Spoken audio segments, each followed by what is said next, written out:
Primary স্কুলে পড়তাম, আরো প্রাইমারি স্কুলে পড়তাম। সেই পঞ্চম শ্রেণীর বৃত্তি পরীক্ষা কিন্তু এই কদমবাড়ি উচ্চ বিদ্যালয়ে অনুষ্ঠিত হয়েছিল। আমি সেখানে কিন্তু পরীক্ষা দিয়েছিলাম।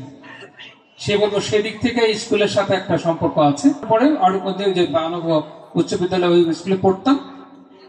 পরে আমাদের শশধর সরকার, হয়তো আপনারা অনেকেই চিনবেন, উনি পঞ্চপল্লী বড় স্কুল উচ্চ বিদ্যালয়ে ডোমরাসুরে আসার পরে উনি আমাদের দাদা হন। তখন উনি আমাদের নিয়ে গেলেন ডোমরাসুর স্কুলে। তখন থেকে আমি পঞ্চপল্লী বড় ওখান থেকে পাশ করি। আমি একটু কৃতজ্ঞতা প্রকাশ করি। আমার বাড়ি গোপালগঞ্জের মধ্যে পড়েছে। অনেকে কিন্তু জানে না যে আমার বাড়ি গোপালগঞ্জের মধ্যে পড়েছে, অনেকে জানে কিন্তু মাদারীপুরে। আমরা ছোট সময় কিন্তু আমরা নিজেরাও জানতাম না যে আমরা গোপালগঞ্জের মানুষ। হাট বাজার, আত্মীয় স্বজন, সামাজিকতা সবকিছুই কিন্তু আমরা কদমবাড়ির সাথে করতাম। চিঠিপত্র লিখতাম, ওই যে ডাকঘর কদমবাড়ি দিতাম, কিন্তু আমরা বাকি ঠিকানা চান্দা দিঘি পাড় দিতাম, বাকিটা সবকে দিতাম, ডাকঘরটা কিন্তু কদমবাড়ি দিতাম। না হলে আমরা ওখান থেকে চিঠি আসতো না, কারণ যোগাযোগ আমাদের সবাই চিনতো, এদিকে মানুষই চিনতো, হাট বাজার করেন সবকিছুই বলেন। এই কদমবাড়ির সাথে কিন্তু আমাদের আড়ুকান্দি বড় খোলা এই জিনিসের সাথে আমাদের কিন্তু যোগাযোগ, ঢাকায় যাওয়া আসা সবকিছু কিন্তু এদিকের সাথে যোগাযোগ।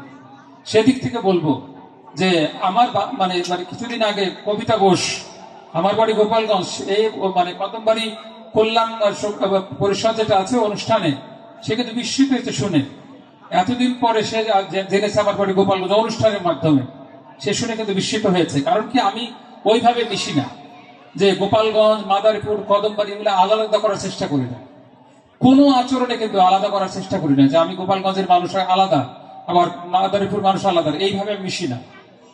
তবে আমি ঢাকা বিশ্ববিদ্যালয়ে ভর্তি হওয়ার পরে আমি বলবো কদমবাড়ি এলাকার অনেক সিনিয়র দাদারা ছিলেন, কিন্তু তখন তাদের কাছ থেকে যে ভালোবাসা, উৎসাহ, অনুপ্রেরণা পেয়েছে, সেটার কিন্তু কোনোই তুলনা হয় না। আমি একজন ব্যক্তির নাম বলতে চাই, এটা আশুতোষ মজুমদার, বড় খোলা। উনি ইকোনমিক্সে পড়তেন, আপনারা জানেন। আমি যখন এসএসসি পরীক্ষা দিই, তার একটা প্রেক্ষাপট বলি, তখন কিন্তু আমার মা মারা যায়। আমার মা বলতেন আমার অসীম প্রফেসর হবে, আমার অসীমকে প্রফেসর বানাবো। মায়ের মৃত্যুর পরে কিন্তু এই প্রতিজ্ঞাটা কিন্তু আমার মধ্যে কিন্তু দৃঢ় হয় যে আমি প্রফেসরই হব। তখন আমি ঢাকা বিশ্ববিদ্যালয়ে চান্স পাওয়ার পরে আমি আশুতোষ দারের কাছে গেলাম, দেখা হলো, দাদা সাক্ষাৎকার দিতে আসছি, কোন সাবজেক্টে পড়লে বলেন তো প্রফেসর হওয়া যাবে সহজে? বলছে কেন? যে না, আমার ওই প্রতিজ্ঞা এরকম, মায়ের স্বপ্নটা পূরণ করতে চাই, আমি প্রফেসর হতে চাই। উনি বলে যে অসীম তুমি সংস্কৃতে ভর্তি হবে। কি কারণে বললেন আগে জানেন? আপনি জান, এই যে 200 নম্বরে সাবসিডি ছিল, ইকোনমিক্স থেকে সংস্কৃত সাবসিডি ছিল আশুতোষ দার। তখন বলে যে এই বিভাগে পড়ো, এই বিভাগ আমার ইকোনমিক্স এখন ভালো লাগে না, তো তুমি পড়লে 2 দিন পরে ভালো লাগবে না, তুমি সংস্কৃতে পড়ো, দেখা যায় তোমার ভালো হবে।